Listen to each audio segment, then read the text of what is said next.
Hi, everybody. We are at 1,472 days since Richard was premeditatedly murdered on Fort Bliss, and we do not have his remains, but we have evidence of surrounding KTSM, Bliss Avenue, the Walmart mass shooting.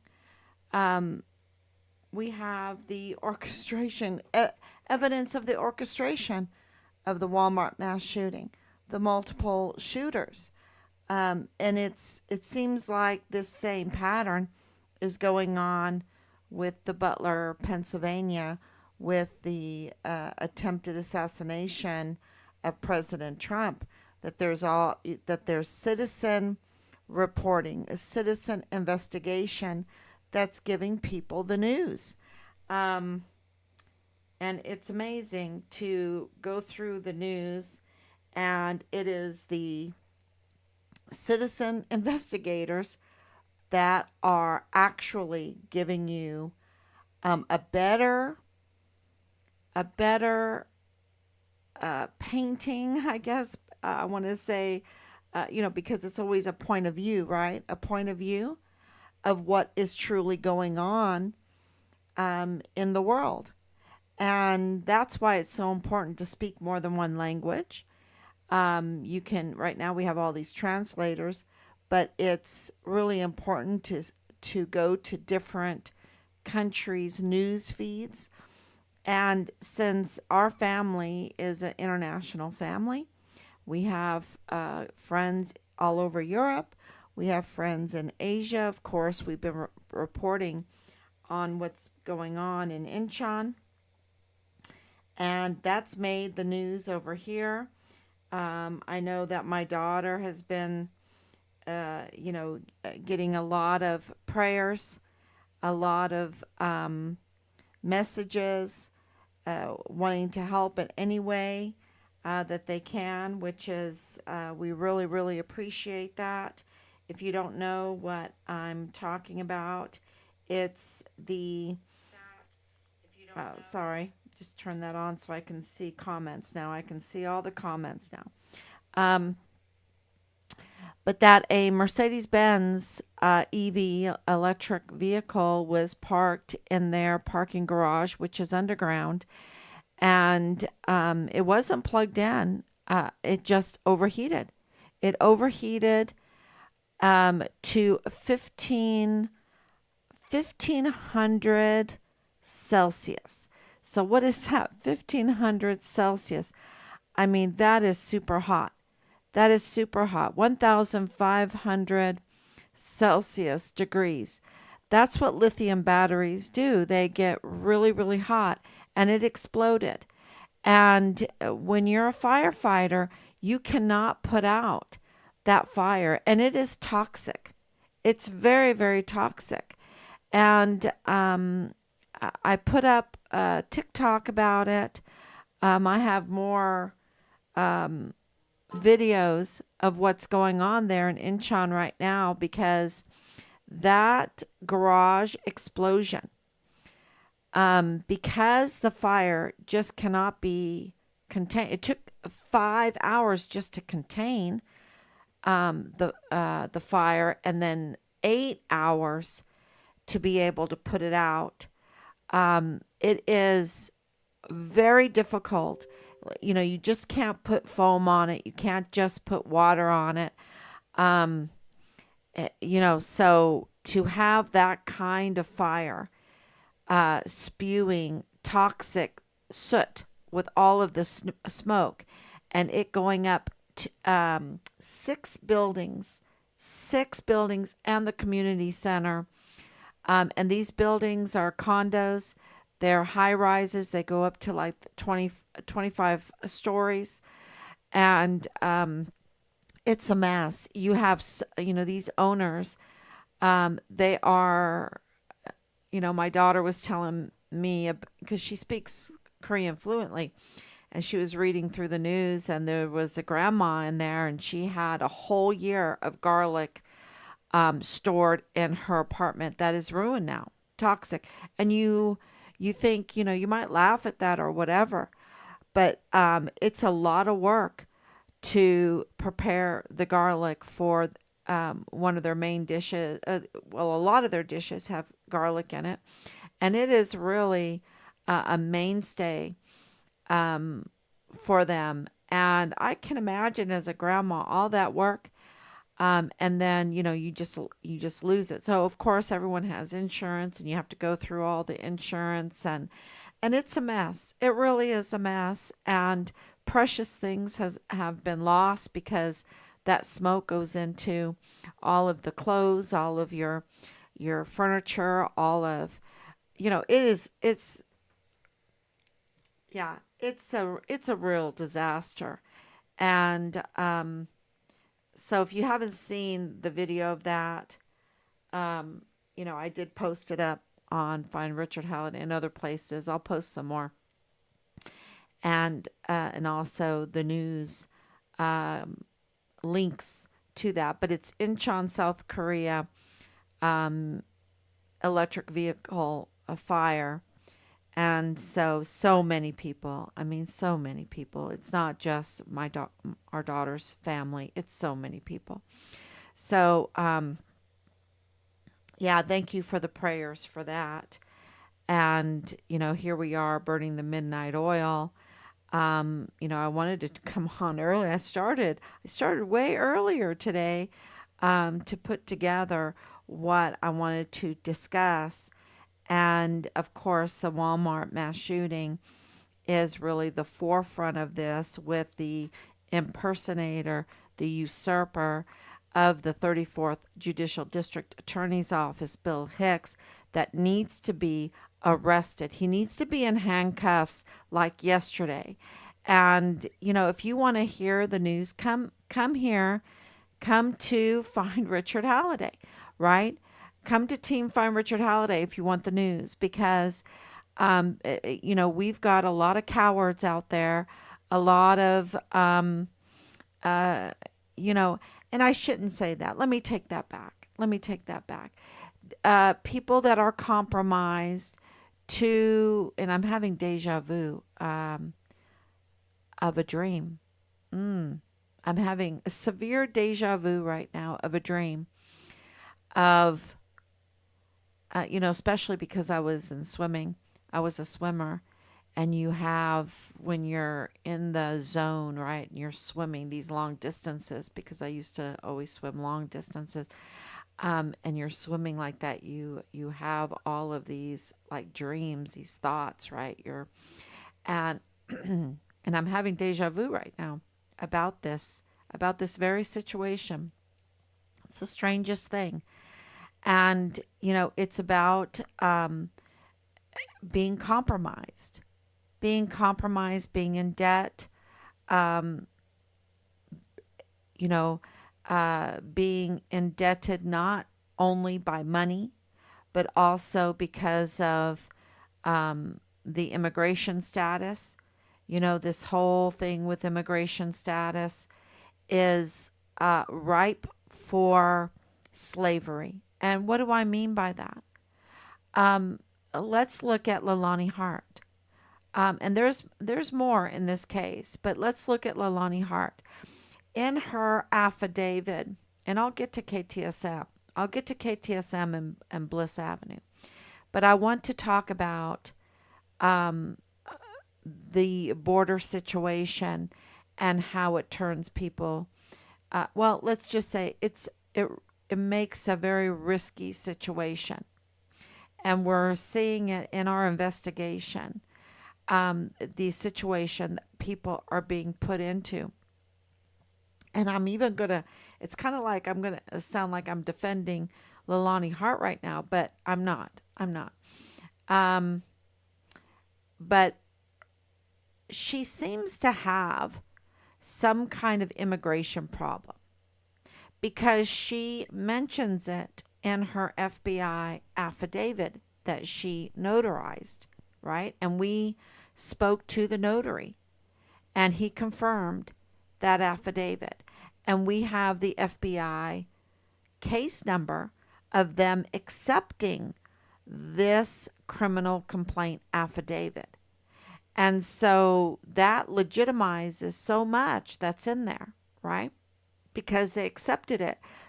Some of it has to be true because the FBI accepted it. Okay? They put a case number on it. It was referred to them and they put a case number on it.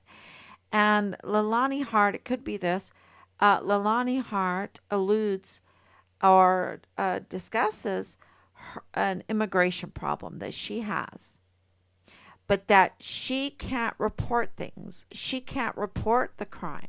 She can't report that uh, her husband is threatening her life, that he is purchasing weapons illegally. Now this I'm not alleging all of this. This is what's in the affidavit, okay? This is not me speaking.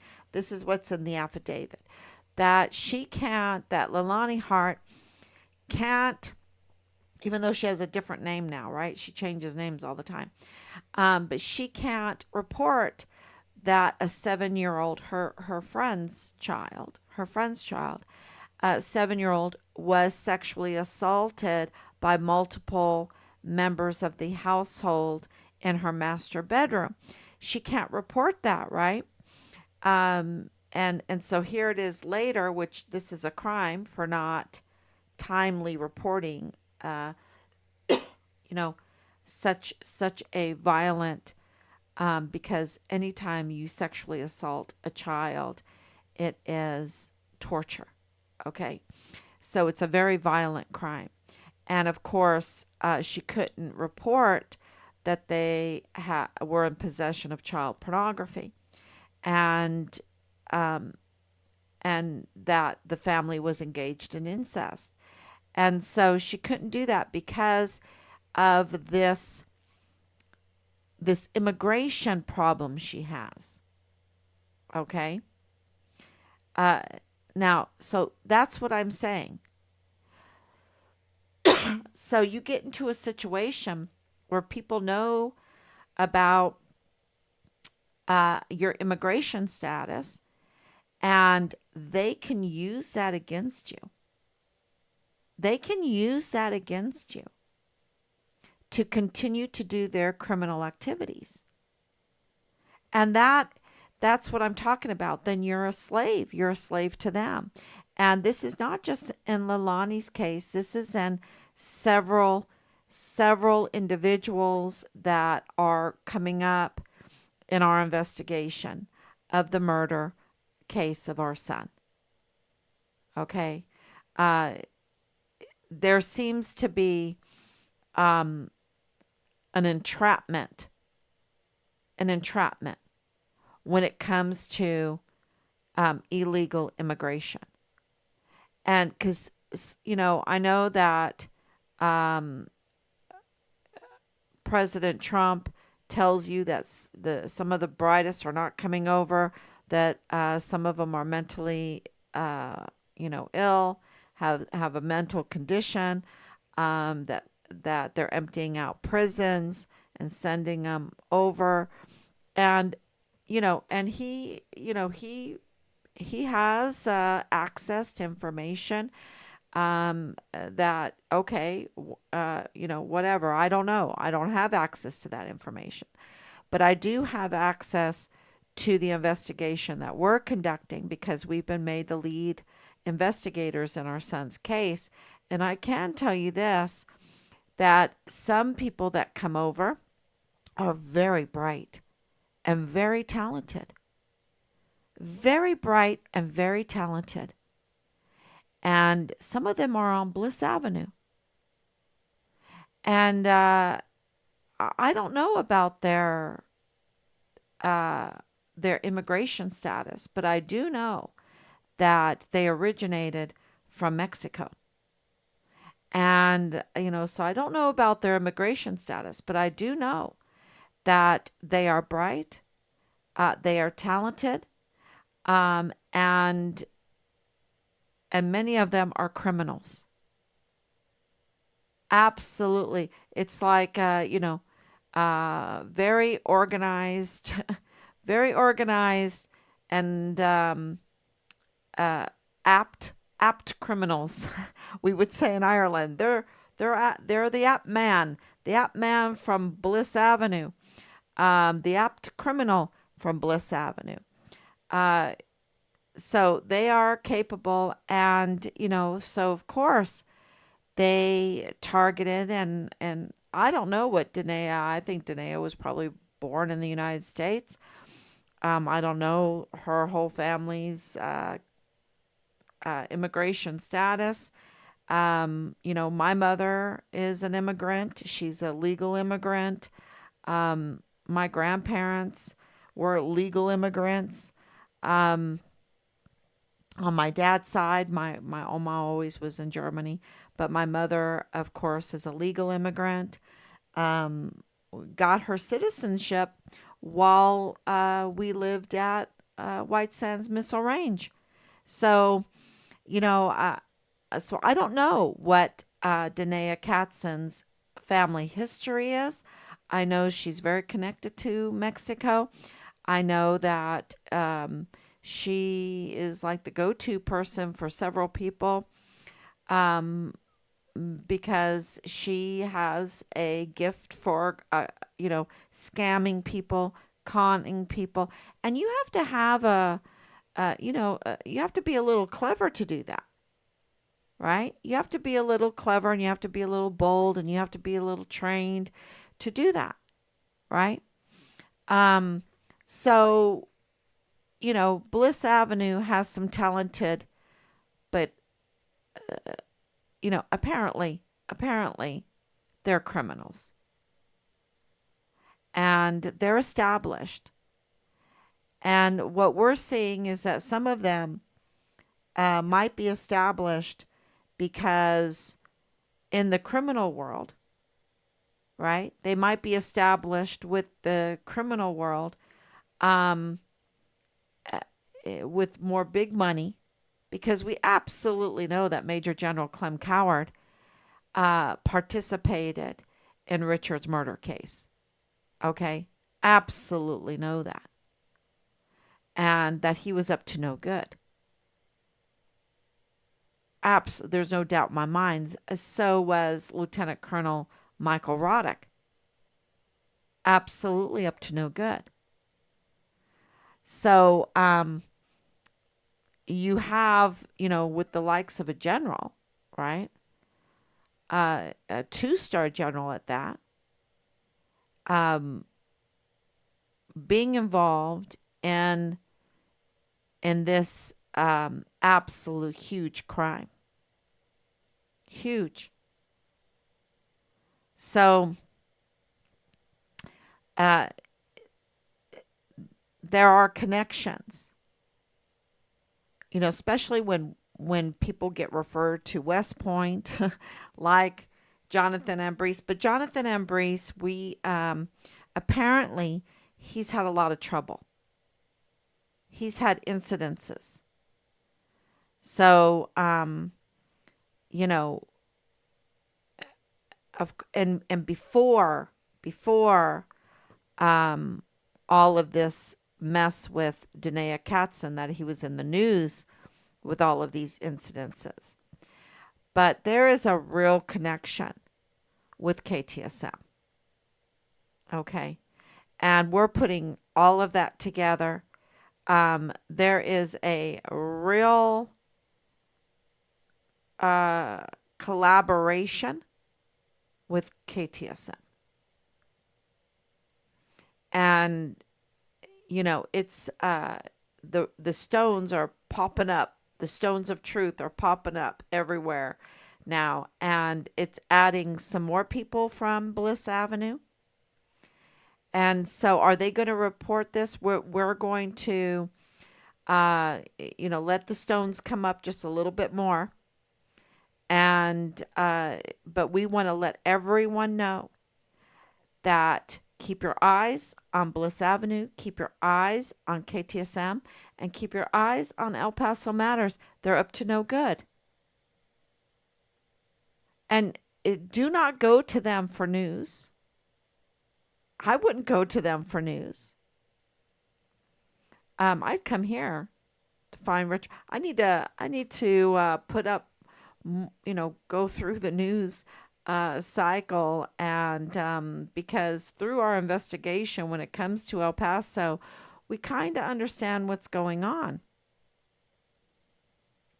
with all these LLCs, with you know, the lawyers, the lawyers that are up to no good, except for Loretta Lynn Hewitt. She's a good one.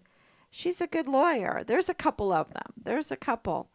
If you ever want help, you need to go to Loretta Lynn Hewitt. Okay. Um, she has amazing courage, and she's the one that exposed Bill Hicks. She exposed Bill Hicks, and I can't believe that it was even printed, that a journalist even covered her, is an amazing thing. So that is an ethical report by journalists. Not everyone, not every one of them are ethical reports, but that one was really a wowzer. Really deserves a reward, because Loretta Lynn Hewitt was hired to prosecute the Walmart mass shooting case, and she was told not to do anything. So, like, okay, we're going to pay you to not do anything, right? That's fraud, waste, and abuse. And she wasn't happy with that. And she resigned in protest, saying that the usurper, she didn't say the usurper impersonator. I'm saying the usurper impersonator. But she's saying that Bill Hicks um, was playing politics, because he had told her that that case was only for reelection. Well, here he is trying to be reelected, but he was never installed properly to begin with. So he needs to be arrested for perjury, for impersonation, for tampering with official documents. It is just, thank you, Anicia, for coming on so late. And thank you for your prayers and your love. So Loretta Lynn Hewitt is really a star. And, there's been a gag order on the Walmart mass shooting case. Yet, Bill Hicks doesn't seem like it applies to him. So the poor victims' families have been silenced, right? And they've been denied justice. They've been absolutely denied a speedy trial. And yet he feels like he's so privileged, this rhino, because he is just a rhino. And he would be a dino and a rhino, because he just goes wherever the wind takes him, right, for his politics. Um, and he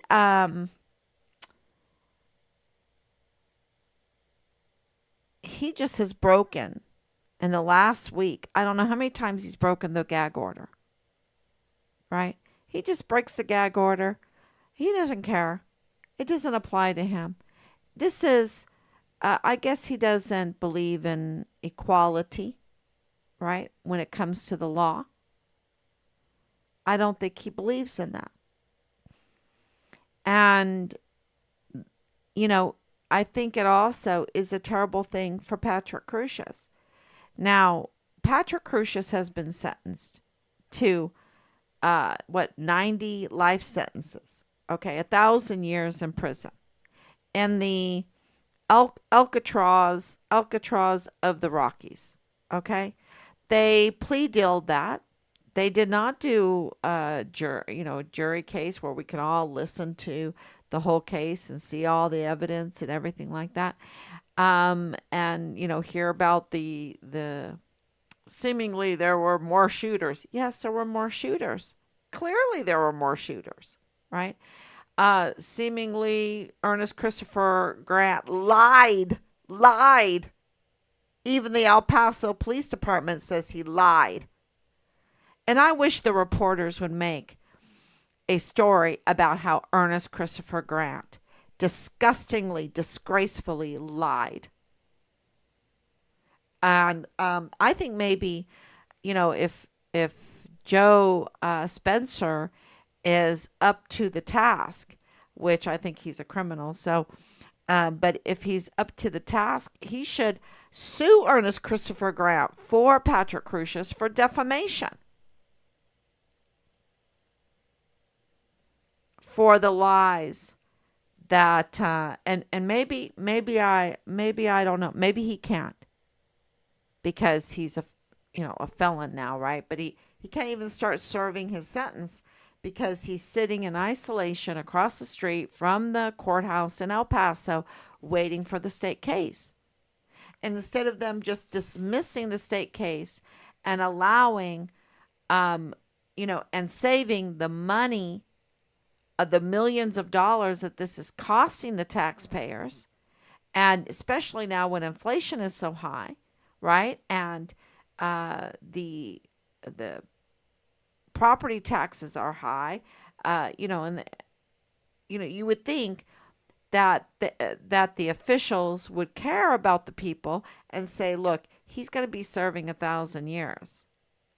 Let's just go with that and dismiss the state case and send Patrick Crusius to the Alcatraz of the Rockies. But no, they want to try the case at a state level. Well, then they need to do it right. It's been 5 years and they haven't moved forward. And they just play a blame game, and there's nothing to blame. There's nothing to blame. They could do it very speedy. This is a big case. And now they're just saying, well, maybe we can have a trial date and this and that. They are just, they don't have the best interests of El Paso and justice, because they haven't even done a mental health evaluation on Patrick Crusius. They haven't even done that. For all those millions of dollars, they haven't. Judge Madrano hasn't even done that for the sake of the people that care about this case. And of course we do, because it's absolutely intertwined with Richard's case. And so, Bill Hicks says, "Oh, I'm committed." Really? Really? Committed to what? Spending the money? Committing to delaying? Committing to, putting this in cold case, just letting it sit there? Letting the people suffer under a gag order while you blab your mouth? You're allowed to blab your mouth, but the victims' families and those that know things about the case, time goes on and they forget. And all of that should have been spoken. All of that should have been hashed out already. It should be already over with. But we're at 5 years. That is so highway robbery for the people in El Paso. And then to know that there are other shooters and that they are at large, that they are still walking the streets, orchestrating. And is this the same orchestrators that orchestrated the Butler, Pennsylvania? I mean, when you see that what's going on in the discussions, you're like, what? They're connected to FBI in El Paso? No way. And this is citizen investigations. So, that all needs to be confirmed and documented in our agencies and in our system. And yet, those that are in the system have been compromised. have absolutely been compromised. But, I hope that you don't get discouraged because somehow, some way, my Oma would always say, when things look so dark, from somewhere, a little light comes. A little light. God makes it happen. And it's just amazing. We receive the declaration of death, which is the official admission that Richard was murdered on Fort Bliss.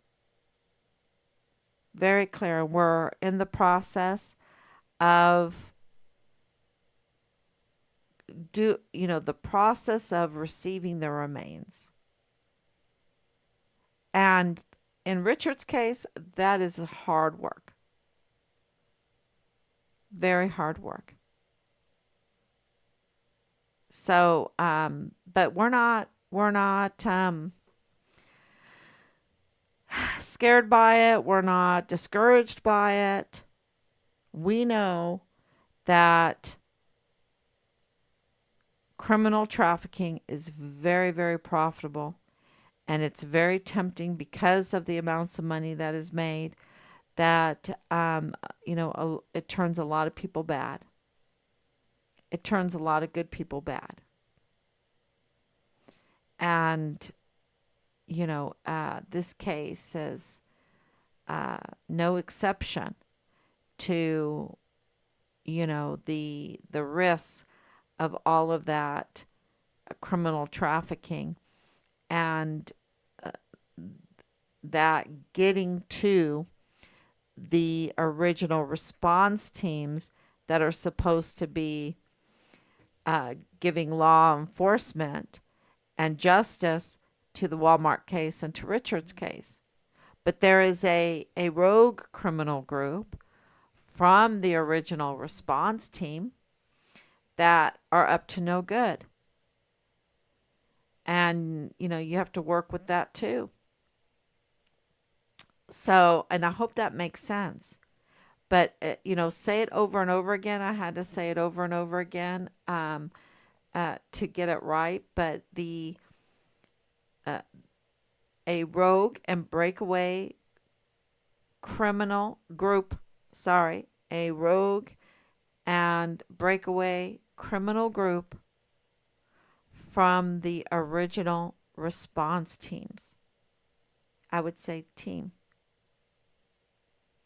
And this group, maybe it should be teams, because this group, they're up to no good. They're absolutely criminal, and they are involved in Richard's case and the Walmart case, and what other cases? Asia Graham's case, other cases.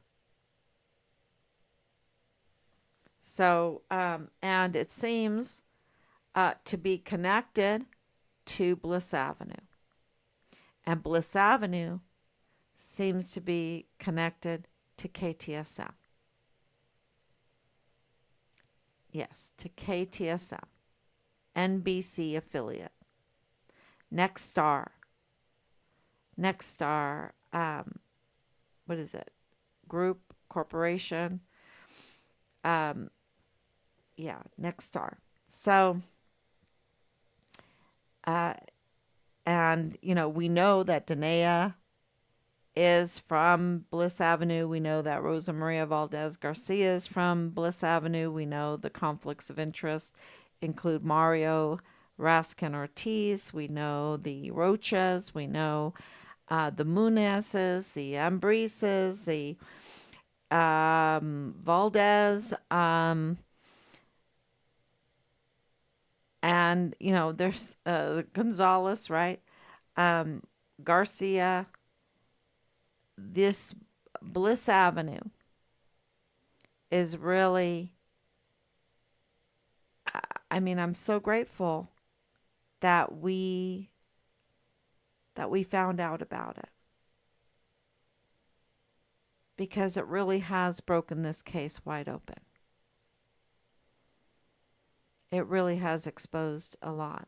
and also in um, on another street with the LLCs, really exposed a lot with Nadal Baim being part of Western Frontier Trading. And, do they get the support of FitFam El Paso and KTSM and El Paso Matters? Because the media is a big deal. It's a very big deal. I know that you know this. It, I'm really largely talking to myself because I'm not a big TV watcher, right? I don't watch much TV. I might watch a movie. Um, yeah, if you get time for that. Um, but I'm not much of a TV, but I like alternative information. And so, when you do that, um, you just have a different way of looking at things. And so that has really, I think, played an important part in this investigation. Okay, that is really, you have to read through the lines of everything I said, because I did drop some names there, and I meant to do that. It wasn't an accident. Um, and and to talk about KTSM, who rolled out the red carpet for Danae, and Danae was very comfortable there. It's like she's been there before many times. It was like, coming home to her house. And she was not uncomfortable. Let me tell you what, if I want to be incognito and I'm reporting on, being a witness for Richard's case, and I'd be a little scared. No, no, no. She was very confident, and she was very comfortable. So, more comfortable than we were. And just to just think about that, because I'm thinking that she had been there many times before. And you know, uh she has the gift of gab.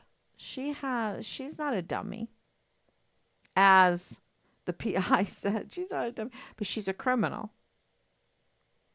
She's an absolute criminal. So, if you put those pieces together, and some of you already have, thank you so much. But there's others. There's others from Bliss Avenue that are connected to KTSM. And that's really important because they are wiping that. They're trying to sanitize those facts. And yeah.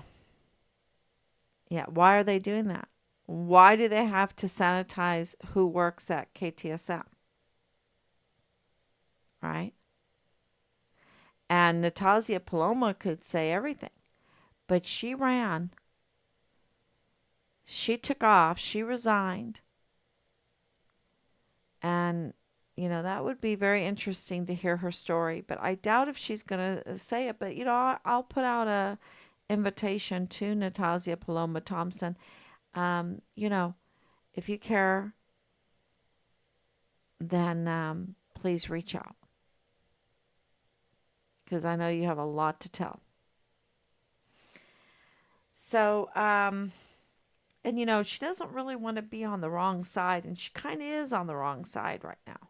Natasha Paloma's on the wrong side because she's the one that interviewed Danae Katzen, and it was they were very comfortable, very comfortable, It's like talking to your friend, right?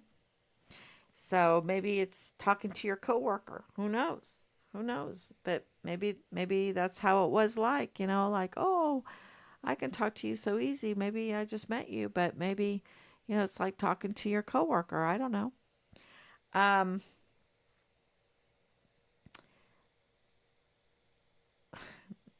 anyway, um, and there's more.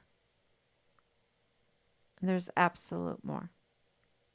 So I think that that is really important. And I will be back tomorrow. I hope that you share this because between the LLCs and KTSM and the DA office and El Paso Matters and the chief medical examiner, right? Mario Raskin Ortiz, who absolutely has conflicts of interest with Bliss Avenue and absolutely has problems with the immigration. And this is where it comes full circle, where you have problems with immigration, you want to be over here, you want to profit and everything like this, but the Walmart mass shooting comes along and you're given all these bodies. He cannot be trusted with his determination for the cause and manner of death. Okay, and we already have confirmation that something is not right with the determinations on the death certificates of the victims of Walmart. So he cannot be trusted with that. So you have a illegal, unqualified, even though they tried to make him qualified, right? They tried to give him, what his heart's desire is now, but he's illegal. He's unqualified. He's criminal. And Bill tried to tamper with the timestamps, tried to save his appointment, his botched installation, but he messed it up. And now he is illegal and he's criminal. And he's a usurper, an impersonator, and a tamperer of official documents. And a perjurer. So you got two of the most important positions in El Paso being totally botched when it comes to the criminal judicial system.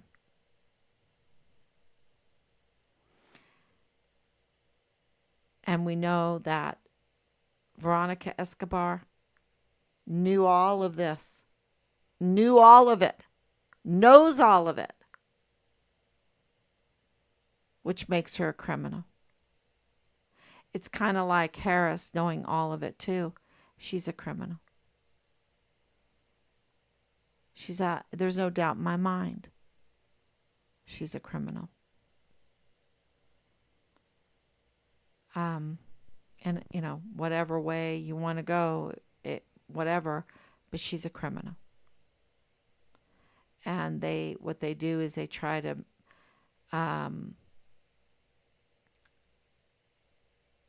they just play upside down, right? They play upside down.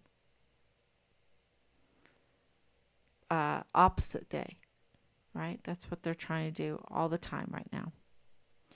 And the news media is shamefully playing the game with them. And so they cannot be trusted. Come here for news and I'll tell you, I'll take the risk, because Governor Abbott has to do something. If he doesn't, then that makes him a criminal. Then he's botching appointments. He's ruining the integrity of a governor's ability to appoint. That to have a governor appoint somebody and then have this kind of mess, there's no integrity. Governor Abbott has to settle this problem if he wants his appointments to have any kind of integrity. Does that make sense? I hope that makes sense. But you got someone that's totally botching the Texas Constitution and then impersonating an official and then tampering with timestamps.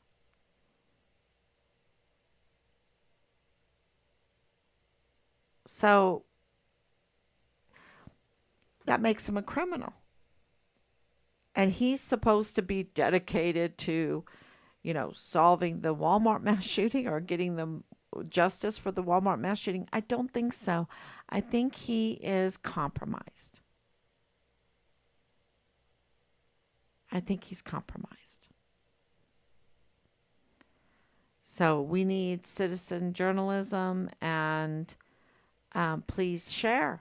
You can just share these live streams, and hopefully those with integrity, those journalists out there that have connections will do the right thing. If we get enough citizen journalists sharing, then it will drive the journal, because that means, their news will look foolish, right? And they will be driven to have to report correctly. And so I hope that makes sense. And I really appreciate you coming on. I appreciate you sharing. And we will, we need to do this in our house because we want Richard's remains. We have the declaration of death. We have all the receipts. Well, we're waiting on one. There's still one that's pending. And we are working very, very hard, putting together, because they're making us do it, to reinstate Richard's ranks. We're working very hard on that. All the retaliation that was levied on him needs to be rescinded. So he's a hero. He was reporting the worst of the worst, and he was standing with integrity. And we should show him, not just because he's my son, but because there's so few and far between those that are standing up to this criminal activity that is really hurting so many.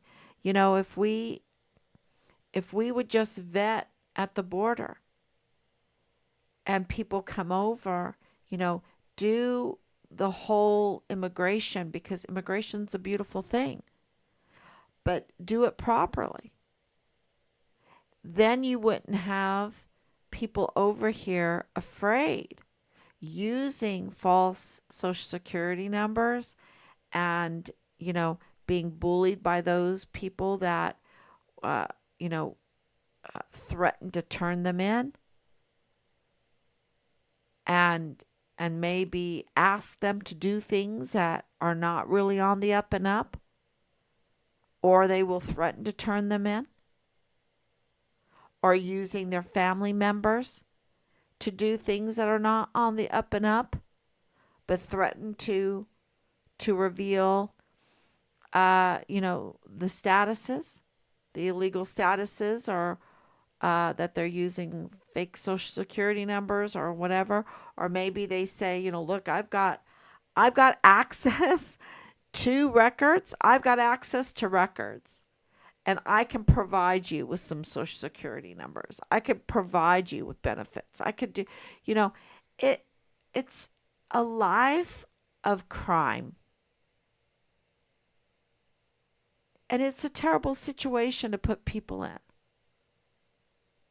And it's not good for their families. It's not good for their children. It's a terrible situation. And so it's just been this criminal activity. And,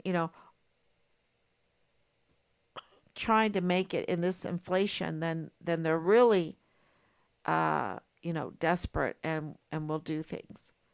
And, you know, God is all about conversion, not coercion, right? Not coercion, not the bullying, not the you better do what I say or I'm going to threaten you. That's not how God operates. And that's not how our immigration system should operate. It should be in a conversion.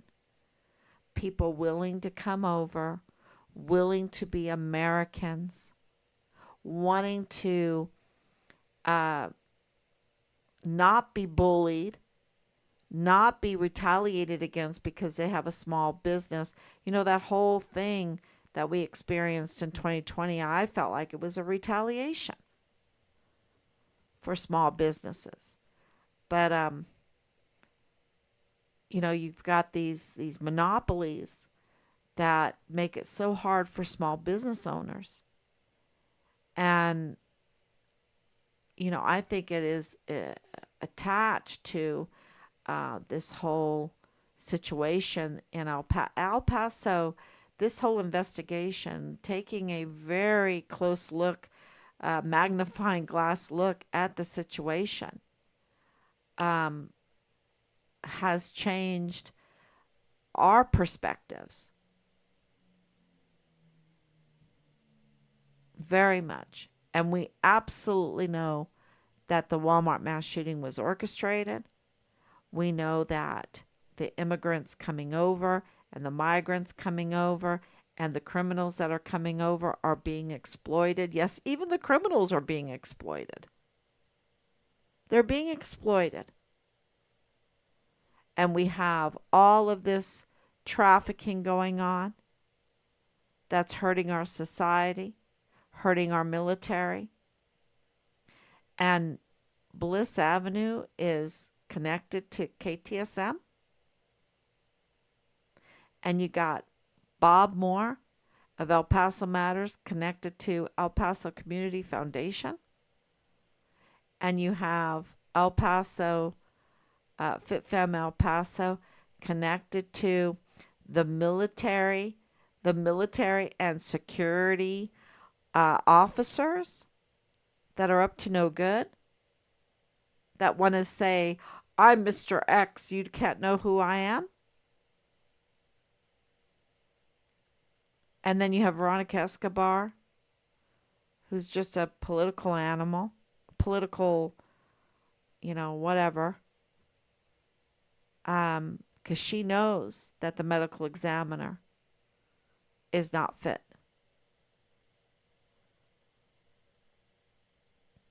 Now, if he would have come over legally, even coming over legally, he would not be qualified to be the chief medical examiner or a medical examiner. He'd have to stay a different job. Because in order to be a medical examiner, chief medical examiner, you have to be an American citizen. And he would have come over, worked a different job until he became a citizen, like my mom became a citizen. I think she became a citizen in 1965 or 1966. And then he could have applied. But because there's conflicts of interest there, see, there's nepotism. There's a lot of nepotism in all of this. And then they bend the Texas Constitution, and by doing that, they're hurting the order of things and society. And then you have the crime, and then you have someone that doesn't want the crime, the criminal trafficking, and they report it, and then they get retaliated against, and then they get code red murdered, and that's Richard. And don't forget the same thing. I don't know if he was murdered, but I'm very suspicious of the death of Glendon Oakley Jr. and how all that happened. And there's others too. So thank you so much. God bless you. And I will be back tomorrow, God willing. Bye bye.